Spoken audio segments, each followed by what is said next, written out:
sekalian. Oleh sebab itu kita kena tahu bahawasanya kedudukan ilmu dalam Islam cukup tinggi. Cukup tinggi. Arahan Allah secara jelas. Allah sebutkan kalau kita nak bertahlil, fa'lam afdal zikri fa'lam annahu la ilaha illallah. Apa yang kita tak faham lagi? Afdal zikri fa'lam annahu la ilaha illallah. Kita nak berzikir dengan baca tahlil itu, maka khalifah kita tersebut sebaik-baik seafdal zikri, maka ketahuilah olehmu iaitu la ilaha illallah. Kata Allah Ta'ala dalam tuan-tuan sekalian dalam ayat tersebut, fa'lam, maka hendaklah kamu ketahui ini apa kata asal yang alim. Ilmu nak dapat mengetahui, maka ketahuilah. Nak suruh kita tahu bahawasanya tiada Tuhan melainkan Allah, bukan melalui jalan kita dapat mimpi, melalui jalan kita senyap. Tak mesti melalui proses menuntut ilmu. Maka sebab itu tuan-tuan hadirin, ilmu ini dia dilihat dengan mata, ilmu yang boleh dilihat dengan telinga, oleh ilmu yang boleh didapat melalui proses belajaran. Sebab itu tuan-tuan sekalian, maka menuntut ilmu ini adalah wajib. Dan juga apa yang saya sebut di permulaan mukadimah pertemuan kita pada kali ini, Allah sebut dalam surah At-Taubah, wa ma kana al-mu'minuna liyamshuna kaffatan falawla nafara min kulli firqatin minhum qa'ifatun liyatafaqahu fid din wa liyunziru qaumahum idza raja'u ilaihim la'allahum yahdharun. Allah menyatakan dalam Al-Quran dalam surah At-Taubah ayat yang ke-122, apa maksud katanya? Tidak sepatutnya bagi orang-orang beriman pergi semuanya ke medan perang. Artinya Rasulullah dia ada bahagian yang dikenali dengan Abdullah bin Abi Maktum duduk di mana, yang dikenali dengan Abu Hurairah berada di mana, yang diletakkan Abu Bakar di mana. Lalu kata Allah Ta'ala, maka mengapa tidak pergi dari tiap-tiap golongan di antara mereka beberapa orang untuk memperdalamkan, dia tafaqahu fi din, untuk mendalami ilmu agama mereka, dan untuk memberikan tujuan mereka mendalami ilmu agama, waliyunziru qaumahum idza raja'u ilaihi la'allahum yahdharun. Tujuan mereka belajar agama adalah untuk memberikan peringatan kepada kaum. Tuan-tuan yang dalam saya sebutkan lagi, kerana anak-anak kita yang lepas SPM sudah mendapat keputusan. Ada yang mendapat keputusan melalui proses UPU-nya, masuk kolejnya, masuk pada tempat. Ada tak kita buat survei untuk anak kita yang mana sambung ke dalam bidang agama? Rata-rata ramai-ramai anak ni, anak siapa dalam kolej kita sambung mendalami ilmu agama. Tuan-tuan yang dirahmati Allah sekalian, Imam Ghazali menyebut dalam kitabnya Minhajul Alim, dosa tuan-tuan sekalian bila kita meninggalkan qaryah kita tanpa ada orang alim. Berdosa kita bila kita tinggalkan qaryah kita tanpa ada orang alim. Kita tinggalkan qaryah kita ni dengan ada orang abid dengan orang alim berbeza sangat. Orang alim dengan orang abid. Orang abid dia beramal ibadat melalui dia belajar ilmu. Maka orang alim adalah orang yang mempelajari ilmu sedalam-dalamnya. Sebab itu tuan-tuan hadirat-hadirat yang dirahmati Allah sekalian, bercita-citalah menghantar anak kita salah seorang daripada qaryah ini, hantarlah mengaji agama. Belajar hantar mengaji agama. Takkan hantar orang kalau dia mati accident, dia mati lemah di asrama, mati hilang kasut. Sekolah asrama ni di antara yang penyakit yang paling teruk, hilang kasut, hilang slipper. Sampai slipper di asrama tu dia kena potong depan, potong belakang. Sampai orang tak ada nak curi, nak oleh rumah perlahan. Tak kuasa berkenan, terpaksa buat. Itulah yang kadang-kadang tuan-tuan yang dirahmati Allah sekalian, ini firman Allah. Nyatanya bila kita meninggalkan qaryah kita tanpa ada orang alim, maka tanggungjawab kepada pengurusi penduduk, JKKK, ketua kampung, terlibat untuk mencari siapa di kalangan kita untuk belajar agama. Pilih, kenalah. Kalau tidak kita berdosa. Tuan-tuan hadirat yang rahmat Allah sekalian, saya bersyukur akan kita sahabat kita datang dari Filipina jadi imam kita. Saya ingat saya jumpa dengan Rasulullah ini Ramadan yang lepas. Saya ta'aruf dengan beliau saat itu. Saya ingatkan orang Kamboja, Malaysia, tapi hukumnya dari Filipina. Tuan-tuan sekalian, nak belajar ilmu agama bukannya lambat. dia boleh segera mengikut kesungguhan. Kita yang lahir, main kad kita tu, ID kad kita, baca Quran tak sama macam dia, Ustaz. Tak sama. Kita Islam lama, 25 tahun dah baca Islam. Bismillahirrahmanirrahim. Macam tu, tak ada malas. Tak boleh nak betul. Sebab kita tidak ada usaha. Apatah lagi, dah lah kita tak ada usaha. Anak-anak kita yang kita tinggalkan, kita tak berusaha untuk menghantar mereka untuk mendalami ilmu agama. Sebab itu tuan-tuan hadirat-hadirat yang dirahmati Allah sekalian, kena hantar. Wajib di antara anak yang boleh beri syafaat kepada kita ni anak yang hafal Quran. Wah, anak yang hafal Quran. Anak tuan-tuan bila meninggal dunia, anak tuan-tuan nanti bila dia berhafal Quran, dia boleh beramal dengan Quran. Mana boleh jadi dia mati dulu, tuan-tuan nanti kemudian tiba-tiba tanah perkuburan dah penuh, tiba-tiba nak alih jenazah anak tuan-tuan tidak akan disentuh oleh Quran. Ini jaminan jasad yang Allah akan berikan, jaminan nak jaga baik-baik. Tuan hadirat yang dirahmati Allah sekalian, oleh sebab itu payahlah kita nak mencari zuriat yang sempurna. Begitu juga dengan tuan-tuan menuntut ilmu ni. Mukadimah baru ni. Dalam kitab kita untuk menegaskan ada 3 golongan yang perlu bersungguh-sungguh mujahadah dalam bab menuntut. Ada 3. Bab menuntut ilmu ni kena 3. Yang pertama bapa kena bersungguh. Yang kedua guru, yang ketiga penuntut ilmu. Kalau salah seorang saja yang bersungguh-sungguh, 2 lagi tidak, tak berjaya penuntut ilmu. Kalau bapa bersungguh-sungguh suruh anak ngaji, cikgu yang kita letak ke sekolah tu cikgu yang malas, cikgu yang tak proaktif, cikgu yang tidak bersungguh-sungguh mengajar anak kita pun tidak akan berjaya. Kalau anak-anak sungguh, bapa pula tak sungguh. Tuan-tuan perhati tak? Saya perhati ni musim cuti sekolah. Kesilapan kita mendidik anak-anak kita kena akui. Masa sebelum cuti sekolah, anak kita bangun pagi cantik tak? Bangun pagi pukul 6.30, pukul 6 dah bangun kan? Sekarang dia bangun tak cuti sekolah? Tak. Sebab kita mendidik anak kita sewaktu belajar hari persekolahan, nak bangun nak sekolah. Bangun nak sekolah tu daripada tadi kelas sampai dari tingkatan 5. Nak bangun nak sekolah, jam pergi KL pula ni nak jam sekolah macam-macam. Buat sekolah kan? Sekolah jauh. Jam lah macam-macam, bangun nak. Kemudian waktu cuti sekolah kita kejut anak, bangun tak nak? Nak bangun nak sekolah. Cuti kan? Ya, tengok cuti sekolah hari Minggu cukup. Anak-anak kita tak bangun sama dengan kita bangun. Sebab itu tuan-tuan sekalian, kadang-kadang silap kita yang mendidik. Oleh sebab itu tuan-tuan yang dirahmati Allah sekalian, ajak anak, mengajak dia bangun pada waktu pagi untuk melakukan ibadah solat. Karena solat tak berhenti, kenal berhenti cuti. Sama juga kita mendidik anak-anak. Dulu anak-anak tak keluar malam, kita ajar anak jangan keluar malam, hantu. Kat flat apartment kita tak nampak dah. Kalau balik kampung, nenek-nenek kita, tok kita ada yang keluar, tu pokok spray, pokok kambing, ada tuan tu. Tak keluar. Lah dia tak takut hantu sebab hantu berada dalam rumah. Tu SCD besar, Pontianak lah. Macam-macam cerita hantu buat ada dalam rumah, dia tak pasal takut. Pukul 12, pukul 1, pukul 2, pukul 3 dia tak pasal takut. Sebab tuan-tuan dan didikan kita. Akhirnya anak kita keluar malam. Daripada keluar waktu 12 malam sampailah hingga kini pukul 4 pagi tak balik. Sebab cara didikan. Kalaulah kita ajar anak-anak kita dengan didikan, takutlah Allah. Dalam masa yang singkat, masa yang panjang, insya-Allah long term dia, anak-anak akan terdetik dalam hati dia Allah.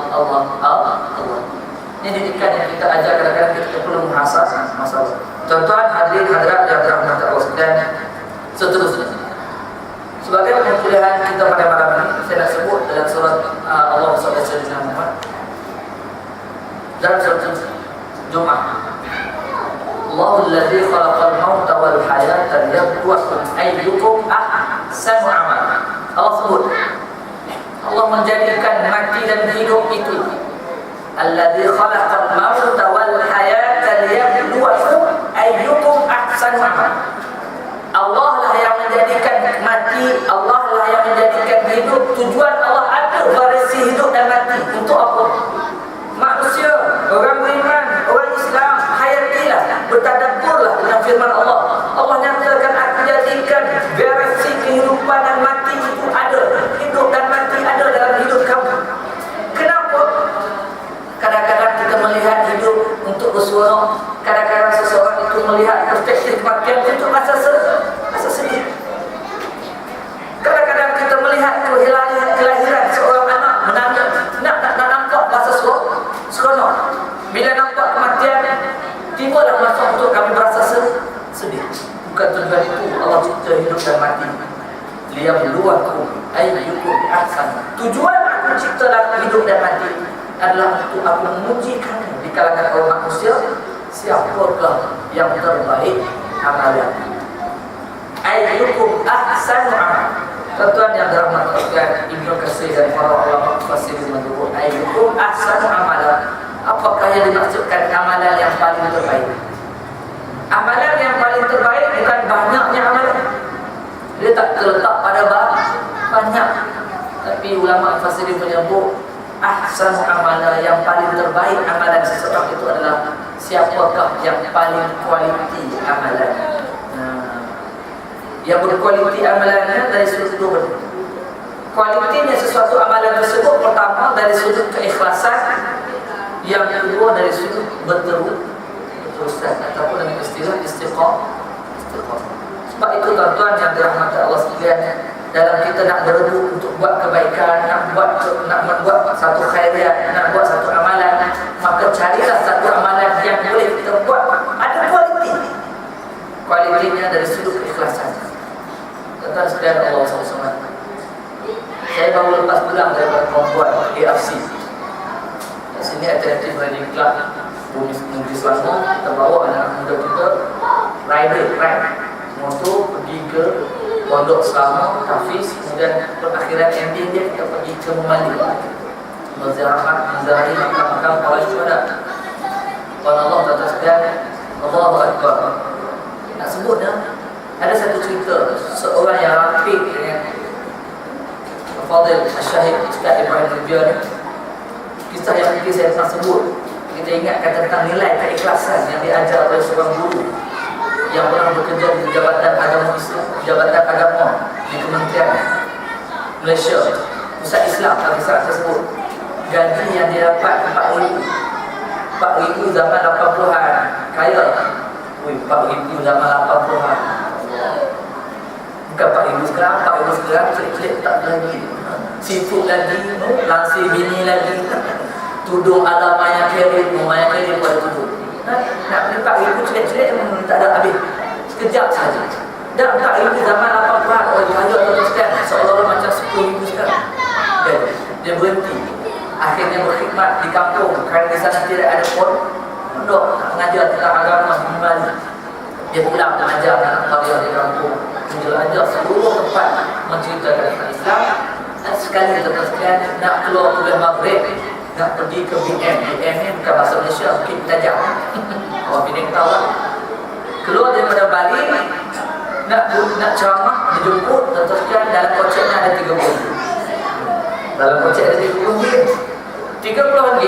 Tu minyak dulu kan, minyak sekarang. Minyak sekarang lah marah, minyak dulu murah lah kan. Tapi murah tu pun RM30 tu daripada Bali ke BM hanya cukup untuk pergi kereta dia apa? Tak sen. Bukan orang ada istilah ada sentonggit. Tong 105 tu kan. Dia ceritakan kereta dia ni. Kereta dia canggih pada kereta kita. Kereta kita kalau malam tak nampak lain tengok depan. Kereta dia tak nampak lain tengok bawah. Faham tak orang kita punya betul? Betul tak? Betul. Orang hebat. Bila nak keluar kuliah, tiba-tiba sampai di Pekan Bali, tiba-tiba dia berhenti kereta dia, pusing balik U-turn, balik. Kawan yang karib dengan dia tanya, kenapa ni patah balik Ustaz? Nanti aku beritahu lah. Sampai di rumah, dia duduk di depan pintu rumah, dia bertafakus ke? Bertafakus ke? Start kereta jalan, di tengah perjalanan tanya, kenapa Ustaz berhenti balik pulang ke rumah pula? Pula kita jauh, kenapa? Tadi ni aku pikir-pikir dalam dompet, dalam kocek aku ada RM30. RM30 ni ngam-ngam dia nak duit minyak. Takkanlah ceramah dulu kat awal jauh. Ceramah sini nasi goreng dah juga. Ceramah dulu nak makan apa orang tak bagi. Lepas tu terlintas, takkan orang tak bagi amplop. Sambut campur tu bolehlah kita makan sedap. Anak fikir dia kata untuk kita makan sedap pada malam ni sebab gula kita jauh dia kata. Disebabkan niat tersebut dia pulang ke rumah untuk bertafakur, niat tajdid niat dia panggil. Tudaddid niat tajdid niat baru niat supaya disampaikan ilmu kerana Allah subhanallah sampai semacam itu. Nilai keikhlasan mencari satu kualiti dalam perang. Ini dia tuan-tuan hadirat yang sekarang begitu juga dengan kita. Saya sendiri pesanan ini sebenarnya kepada guru-guru muallim-muallim yang berada di petang. Ingat kata sekian kuliah di kampung saya setahun kuliah di kampung. Kuliah di kampung sekian tuan-tuan ada kampung. Di kampung ada kampung. Ada kayu, ada tin milo, ingat tin milo. Sekarang tin milo tak ada tin milo. Kadang-kadang jalan tengah kuliah boleh ketik. Tengah kuliah boleh ketik. Duit sen-sen. Orang nak bagi kuliah yang kita nak bagi duit, dia bagi masuk dalam kertas bukan amplop kita ni. Bank Islam, CIB Bank, bukan. Dia kertas anak yang mengaji sekolah tu, buku latihan tu dia lipat dia taruh. Bulat besar. Duit dia rumah dia bagi 20 ringgit, 15 ringgit semalam untuk kita nak mengajar. Allah SAW keikhlasan orang memberi dan keikhlasan orang nak mengajar. Dapat kita tuan-tuan hadirat yang dirahmati Allah sekalian. Nak sebutnya Allahu Akbar. Cukup berharga, berasa nikmat bila mana kita beramal dengan keikhlasan tersebut. Sebab itu tuan-tuan sekalian, nilai sesuatu amalan terletak ahsanu amalan, terletaknya pada pertama keikhlasan, yang kedua berterusan dengan tingkat istiqamah.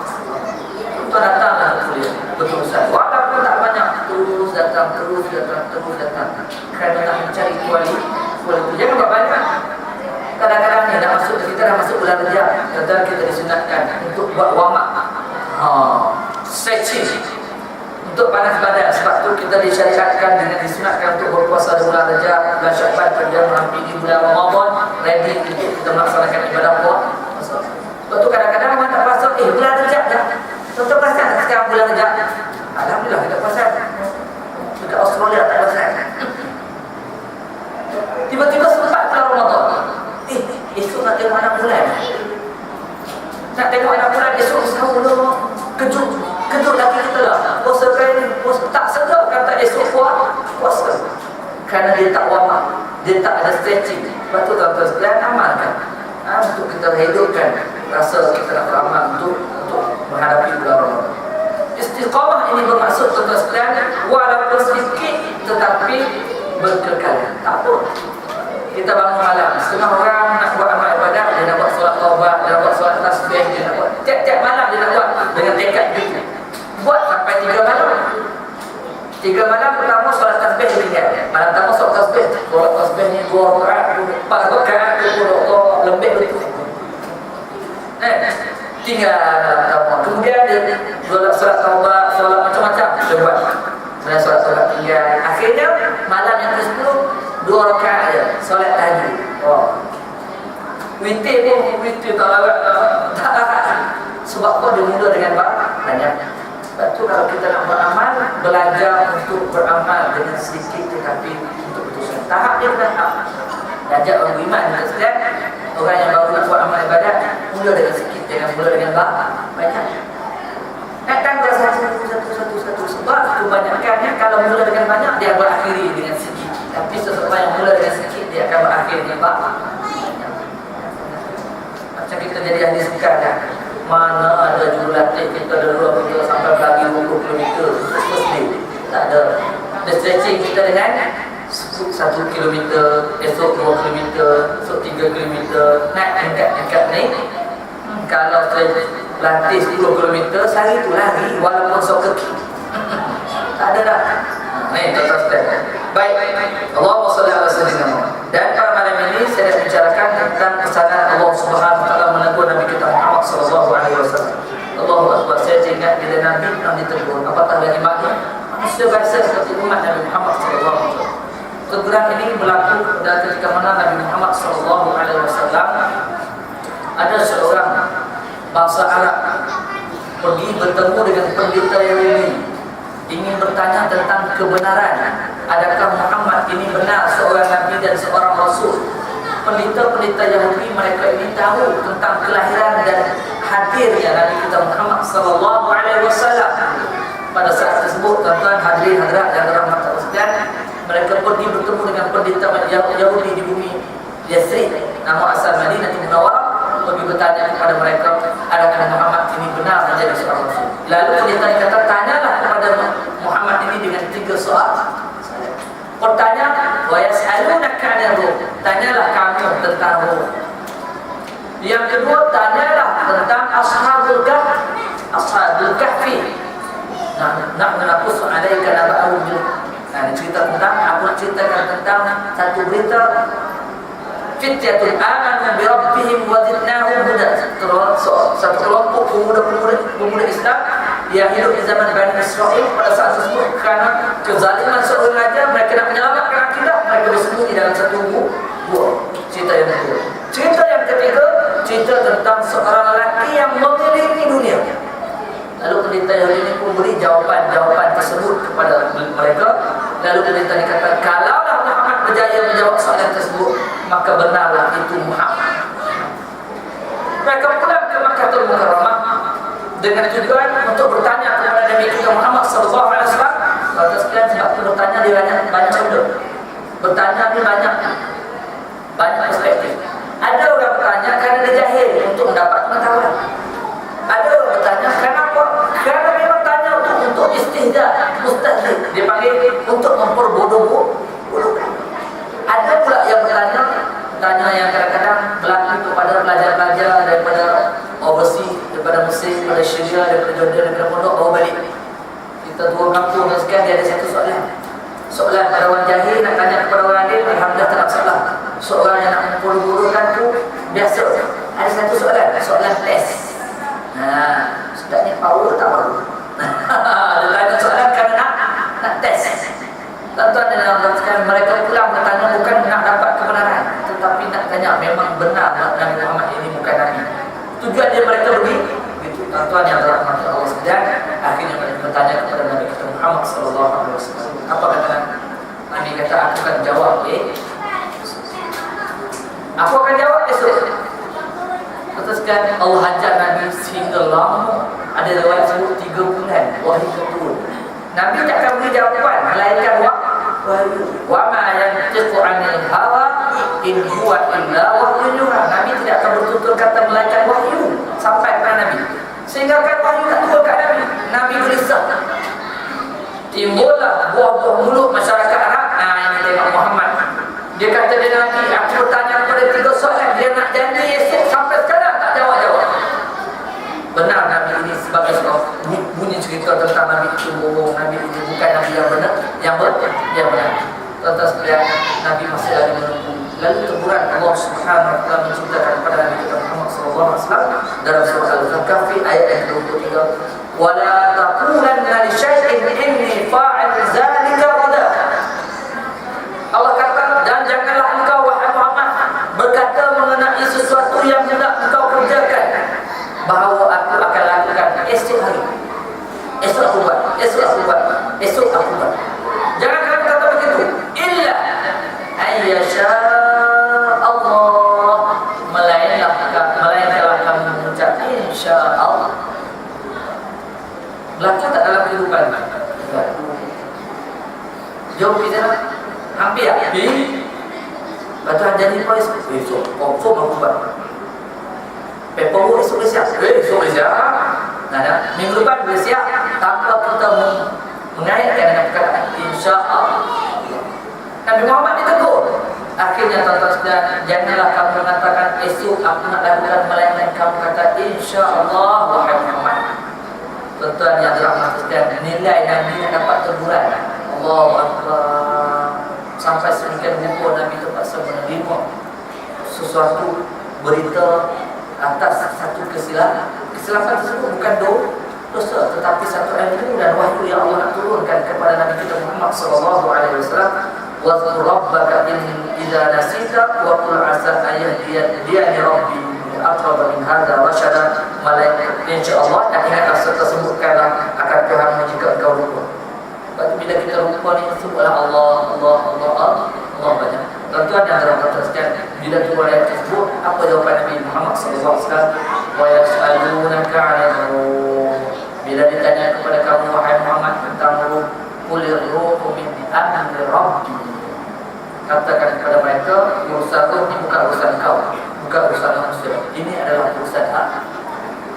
Cerita tentang Zulkarnain disebut, cerita tentang Ashabul Kahfi disebut dalam cerita surah Al-Kahfi, menceritakan secara detail. Sebab itu tuan-tuan yang dirahmati Allah sekalian, apa yang kita boleh dapat dalam kehidupan kita pada hari ini, kena ingat, kehidupan kita tak boleh tidak labudda, tak dapat tidak mesti kita kena kaitkan dengan Allah. Kadang-kadang kita melebihi apa yang ketentuan Allah tentukan kepada kita.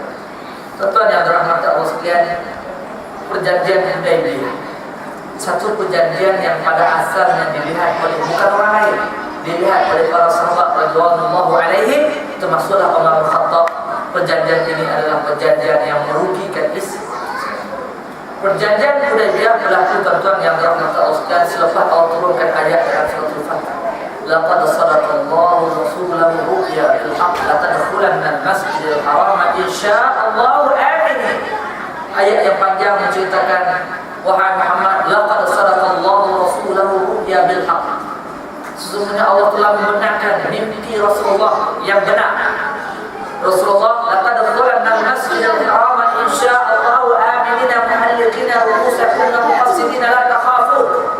Allah, Nabi kata, Nabi bermimpi melihat aku masuk ke dalam Makkah Al-Mukarramah dalam keadaan aku bertahlul kepala, bercukur kepala. Jangan sesekali kamu takut. Lalu tuan-tuan yang dirahmati Allah sekalian, pada saat tersebut Allahumma shalli ala sayyidina Muhammad, Nabi terus memberitahu kepada umat Islam, khususnya para sahabat, bahwasanya kita akan melakukan ibadah haji dan umrah pada tahun tersebut.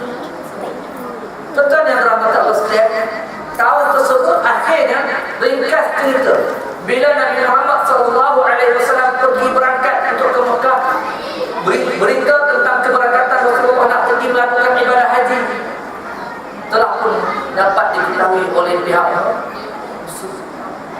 Sehingga Rasulullah hantar utusan pulang, kemudian mereka menolak. Rasulullah pergi bukan nak berperang, Rasulullah nak melakukan ibadah haji. Lalu senjata yang Rasulullah bawa kemudian disimpan dalam sarung, tak dibuka. Tuan-tuan dan sekalian, akhirnya dihantar Utsman bin Affan. Kemudian Utsman bin Affan panjang sampai tempoh panjang perbincangan di antara Quraisy dengan Abu Sufyan. Tuan-tuan sekalian, umat Islam merasakan Abu Sufyan dibunuh, Utsman bin Affan dibunuh. Lalu berlaku satu perjanjian dipanggil Bai'ah Ridwan. Satu perjanjian baru yang menyatakan bahawa kesetiaan para sahabat bersama dengan Rasulullah untuk mempertahankan Islam sehingga akan mereka sanggup mati untuk melakukan ibadah haji. Tuan-tuan dan sekalian, akhirnya pokok Quraisy dapat tahu kesungguhan Rasulullah SAW untuk berperang, lalu dihantar Suhail bin Amr. Siapa Suhail bin Amr? Seorang pemidatu dan juga seorang yang petah berbicara di kalangan bangsa Quraisy. Hebat. Lalu berlaku perjanjian di antara Rasulullah dan Suhail bin Amr, seorang. Setelah perjanjian ini berlaku satu perjanjian yang dilihat dari mata kasar, perjanjian yang tidak menguntungkan Islam. Perjanjian yang pada saat tersebut isi kandungnya yang pertama, pada tahun ini umat Islam tak dibenarkan melakukan ibadah haji, tak dibenarkan untuk melakukan ibadah haji, dan tidaklah melakukan tahun yang kemudian setelah itu. Lalu hendaklah pulang ke Madinah, kemudian adalah tahlul, kemudian sembelihkan kambing di binatang Mina. Kena buat begitu, tak boleh buat haji.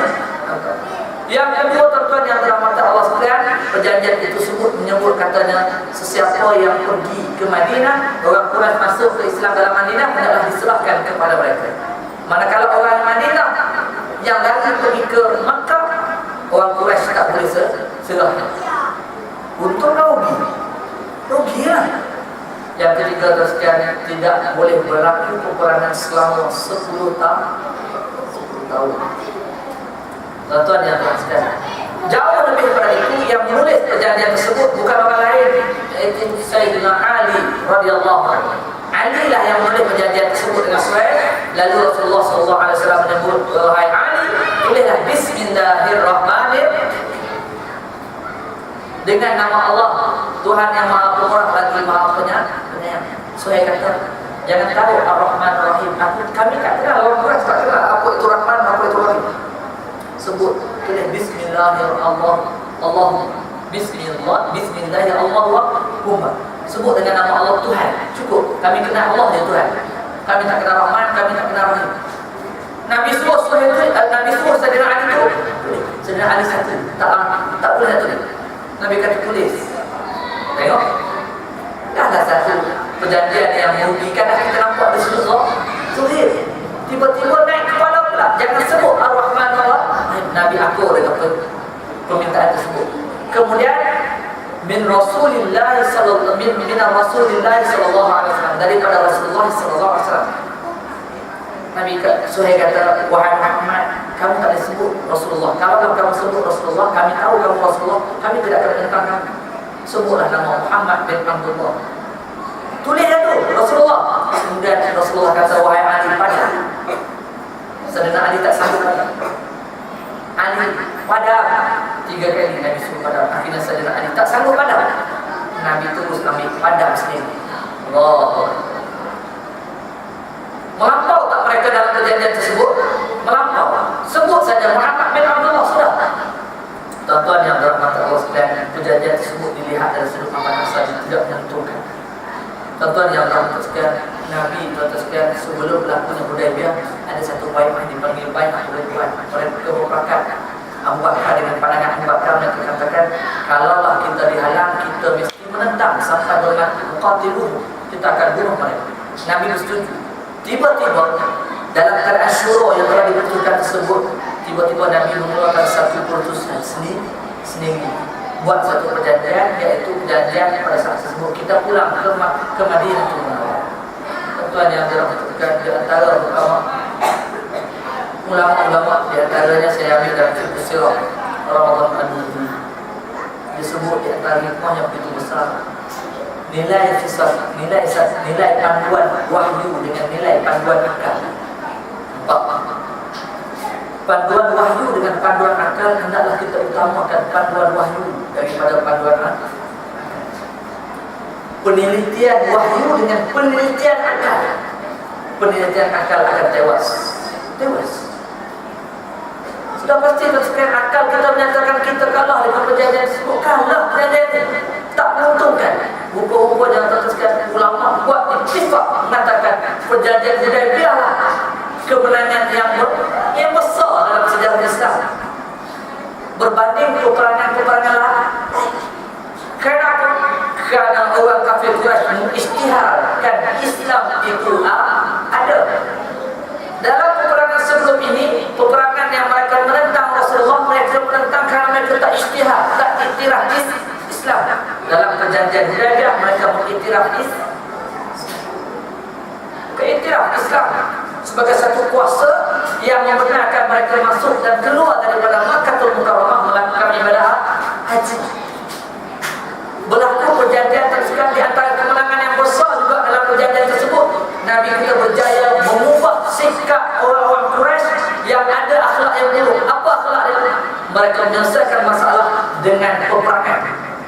Nabi ajar supaya menyelesaikan masalah melalui pertemuan dan juga perjanjian, dipanggil tahallul, muahadah.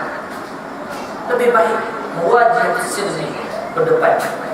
Orang kafir Quraisy kerja dia bunuh, siapa yang kuat dialah yang berkuasa. Tiba-tiba Nabi berjaya mengubah sikap orang Quraisy pada saat sebelum yang berlakunya perjanjian Nabi. Di sebalik Nabi perjanjian tentang sekarang Umar bin Khattab berjumpa dengan Nabi kita Muhammad sallallahu alaihi wasallam. Ya Muhammad, ya Rasulullah, wahai Rasulullah, alasta Nabi? Tidakkah kau Nabi? Nabi kata bala, iya aku Nabi. Alasta al-Islam? Adakah kau Islam? Ni Umar tanya Nabi, kau ni bukankah Islam? Ya Islam. Tetapi kenapa kau terima perjanjian tersebut ya Rasulullah? Kata Nabi Muhammad sallallahu alaihi wasallam, ini Rasulullah, aku ni Rasulullah, walastu aqsa, aku sama sekali tidak akan melakukan dosa. Wa huwa nasiri, maka Allah yang akan bantu. Senyapnya mana? Ketika kemudian dia rasa tak hati bertemu dengan Abu Bakar As-Siddiq, melontarkan kebimbangan dengan perjanjian tersebut. Abu Bakar kata, ya Abu Bakar, apa pandangan kamu tentang keputusan Nabi kita Muhammad ini? Abu Bakar kata, ya Muhammad, wahai Umar, tidakkah dia Nabi? Dia Rasulullah, dia tidak melakukan dosa, maka yang menolongnya adalah Allah. Terimalah. Tuan-tuan sekalian, Allahu Akbar. Sehingga Rasulullah SAW menarikkan para sahabat supaya tahallul, mencukup kepala. Tak ada sahabat yang nak cukup kepala. Sampai tahap sedemikian jangan sampai arahan sekarang. Nah, arahan ketua gerakan Islam sekarang orang abaikan. Dia biasalah arahan Nabi dulu para sahabat tak boleh abaikan. Rasa tak tenang dengan perjanjian tersebut yang dilihat dari sudut akal, penelitian akal.